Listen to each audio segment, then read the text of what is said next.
महानुभाव और सामने बैठे देवी सज्जनों, सबसे पहले तो मैं प्रोफेसर शैलनाथ चतुर्वेदी जी को नमन करता हूं कि जिन्होंने मेरे मित्र शैलेंद्र द्विवेदी जी के एक वैवाहिक उसमें भूमित्र देव जी की मौजूदगी में बातों बातों में उन्होंने कहा कि भाई कॉफ़ी हाउस पे लिखिए, और एक किताब सामने आ गई।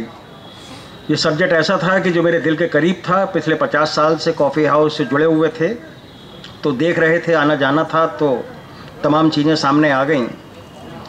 और इस किताब के आने से जिस तरीके से लोगों ने इसको सराहा, पसंद किया, और क्योंकि तमाम लोगों का जुड़ाव था, क्योंकि कॉफ़ी हाउस एक कल्चर का सबसे बड़ा हब रहा है पिछले 50 साल में। अभी बात हो रही थी तिवारी जी ने, जैसे कॉफ़ी हाउस के किस्से पुराने नहीं हैं। क्या हुआ कि कॉफ़ी हाउस की किताब आ जाने के बाद से फिर कॉफ़ी हाउस चर्चा में आ गया। लोगों को यकीन हो गया कि वाकई में कॉफ़ी हाउस जिंदा है, चल रहा है, वहाँ लोग आ रहे हैं, जा रहे हैं, बैठ रहे हैं। अभी जिस तरीके से तिवारी जी ने एक पुरानी दास्तान सत्यजीत रे के साथ मुलाकात की, मेरे साथ भी एक वाक़या हुआ कि मैं एक दिन कॉफ़ी हाउस में बैठा हुआ था, तो एक लंबा चौड़ा आदमी आया और कुछ नज़र खास कॉफ़ी हाउस को देख रहा था और मिल गया। तो फिर जब बातचीत हुई, सामने बैठे हम लोग, तो उसने अपना परिचय दिया कि मेरा नाम जो है संदीप रे है, मैं सत्यजीत रे का बेटा हूँ, और अपनी एक बंगाली थ्रिलर बादशाही अंगई को यहाँ शूट करना चाहता हूँ। और मेरे पिता ने कहा था कि भाई सत्यजीत रे साहब ने कि जब लखनऊ जाना तो कॉफ़ी हाउस ज़रूर जाना। तो वो इसी याद को लेते हुआ मैं कॉफ़ी हाउस आया हूँ और सोच रहा हूँ कि अगर ज़रूरत पड़ी तो मैं यहाँ शूट भी कर सकता हूँ। तो आप देखिए कि संदीप रे को उनके पिता ने कहा था कि जब लखनऊ जाना तो कॉफ़ी हाउस ज़रूर जाना। अभी कनक चौहान जी यहाँ बैठी हुई हैं लिटरेरी फेस्टिवल में। श्याम बेनेगल साहब जब आए तो जैसे ही कार से उतरे, हम लोगों ने रिसीव किया, तो सबसे पहला मैंने काम यही किया कि मैंने अपनी लखनऊ की कॉफ़ी हाउस की किताब उनको प्रेजेंट कर दी। उन्होंने किताब देखी तो उन्होंने कहा, अरे लखनऊ पे इतनी किताबें।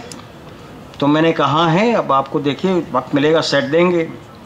फिर हमसे बोले कि कॉफ़ी हाउस उतना ही वाइब्रेंट है जितना जुनून के ज़माने में था, क्योंकि वो जुनून के ज़माने जब यहाँ शूट कर रहे थे तो काफ़ी लंबा रहे थे, तो हो सकता है उस ज़माने में वो गए होंगे। तो हमने कहा हम तो चाहेंगे कि आप भी आइए कॉफ़ी हाउस। तो बोले देखिए अगली बार कभी कोई मौका लगेगा तो कॉफ़ी हाउस आएंगे। तो क्या हो रहा है कि पुराने लोग तो होते ही थे, लेकिन नए लोग भी आ रहे हैं और तमाम इस तरह की चीज़ें हो रही हैं। अभी मैं बॉम्बे गया था, तो बॉम्बे में मुझे अपने मित्र अतुल तिवारी के साथ एक प्रोग्राम में जाने का मौका लगा, ये चौपाल।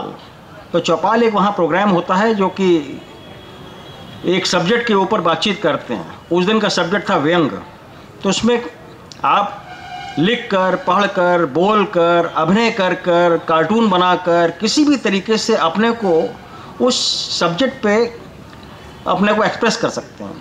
तो मेरा बड़ा सौभाग्य था कि उस वक्त जब मैं गया तो वहाँ पर धर्मवी भारती की वाइफ पुष्पा भारती जो हैं वो यहाँ सर्वेश्वर दयाल सक्सेना जी का व्यंग पढ़ रही थी। हालांकि जब चाय का ब्रेक हुआ तो मैं अपने साथ पुस्तक माला की किताबें ले गया था, कॉफ़ी हाउस की भी और भी। और मैंने जब वहाँ पे उपस्थित साहित्यकारों को जब मैंने वो प्रेजेंट करी तो उनको जो है बड़ा अच्छा लगा कि साहब देखिए हम लोग बम्बई में हैं और लखनऊ में जो है इतना काम हो रहा है कि लखनऊ के एक इस तरह से सीरीज़ निकल रही है, ये तो बहुत तारीफ़ है। और वाकई में चाय के ब्रेक में वो पुस्तक माला ही चर्चा का विषय बन गई। तो यही मेरा मकसद था कि भाई हम गए थे कम से कम जो इस सब्जेक्ट को लोगों पर पहुंचाना, बात कराना, उसको सेंसिटाइज कराना। क्योंकि उन्होंने कहा कि भाई ये तो बॉम्बे में भी इतनी किताबें नहीं आई होंगी इतने सब्जेक्ट पर। तो इसी तरह से चर्चा जो है पुस्तक माला की वो सब तरफ हो रही है। गर्मियों में मुझे यूएस जाने का मौका मिला, तो वहाँ मेरे दोस्त जो कैलिफोर्निया में थे वो फ़ोन करते थे कि भैया आ जाओ, यहाँ हिंदुस्तानी बहुत हैं, लखनऊ के लोग भी हैं, तो कम से कम जिस सब्जेक्ट पर चाहोगे बातचीत करा देंगे। पुस्तक माला पे भी बातचीत हो जाएगी। तो पुस्तक माला पे लोग बात करना चाहते हैं, चर्चा हो रही है। और कनक जी ने जैसा कहा कि सबसे बड़ी बात यह है कि स्कूल में छात्र छात्राओं को किस तरीके से इन पुस्तक मालाओं के बीच में ले जाने की, सेंसिटाइज कराने की ज़रूरत है।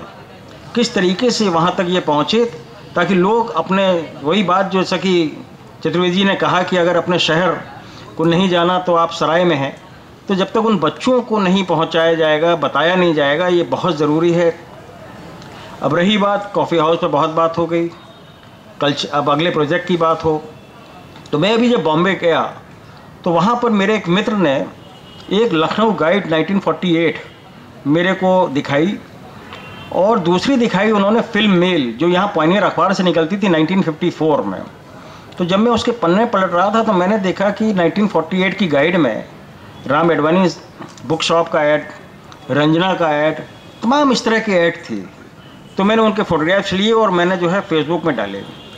अब जैसे ही मैंने रंजना का ऐड डाला कि सबसे पहले तो कनक जी का आया कि चाउमीन खाते थे, और उसके बाद जो सिलसिला शुरू हुआ है लोगों की यादों का, और अपनी यादें जो लोगों ने शेयर की हैं कि उस रंजना में 60s, 70s, 80s और पहले कब कहाँ क्या क्या खाते थे, क्या क्या होता था। किसी ने लिखा डांसिंग कॉफ़ी, किसी ने डोसा, किसी ने कुछ। तो मुझे लगता है कि लोगों की यादें जैसे रंजना के साथ हैं, वैसे क्वालिटी के साथ हैं, वैसे फिल्मिस्तान के साथ हैं, वैसे मैफिर के साथ हैं, वैसे फिल्मिस्तान के साथ हैं, और भी तमाम चीज़ें हैं, बैनबोस के साथ हैं। तो मैं सोचता हूँ कि मैं अपना जो अगला प्रोजेक्ट है वो स्मृतियों के झरोखे से हज़रतगंज, तमाम लोगों की यादों को एक दर्शाते हुए हज़रतगंज को लाया जाए ताकि उससे हर आदमी रिलेट कर सके। तो मुझे लगता है कि ये सब्जेक्ट जो है बेहतर रहेगा इस पुस्तक माला के लिए भी और लखनऊ के आवाम के लिए भी। इन्हीं शब्दों के साथ धन्यवाद।